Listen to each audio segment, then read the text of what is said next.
Hello, welcome to Fun Pets and Kids. Today I'm going to give you a little review on how to crimp hair that has been crimped and then it needs to be straightened, and there are a few ways that you can do this.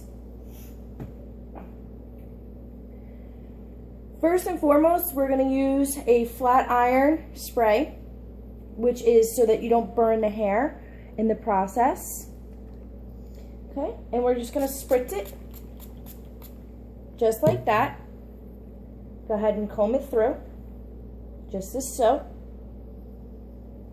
And then I have my flat iron, which is here. Okay, and we're going to go ahead and we're going to grab some of the hair and we're going to just slowly, just like that, pull it through. And as you see, the hair is starting to straighten. You'll just keep repeating the process until all the hair is fully straightened. Now this is the harder way to do it. So as you see, you're just going to keep straightening until it's all nice and straight.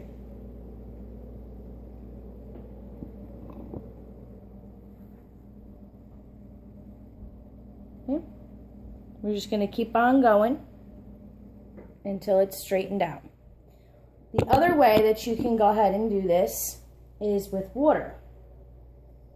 And that's if you don't have a style already. It all depends on how you're doing the hair. Okay?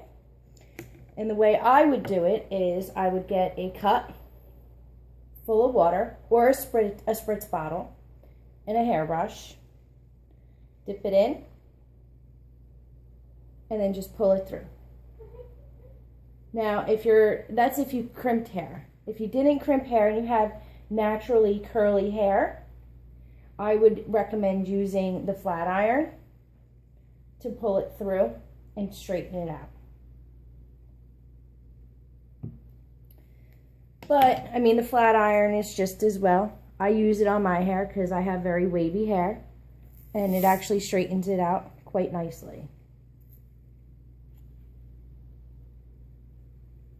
As you see, I'm just going to keep pulling it through. Well, I hope this was useful. I did get a recommendation for this just to find out how to straighten out the hair. And I hope that this helps you with your next hairstyle. And as always, thanks for watching. And please share all our videos and like us as well.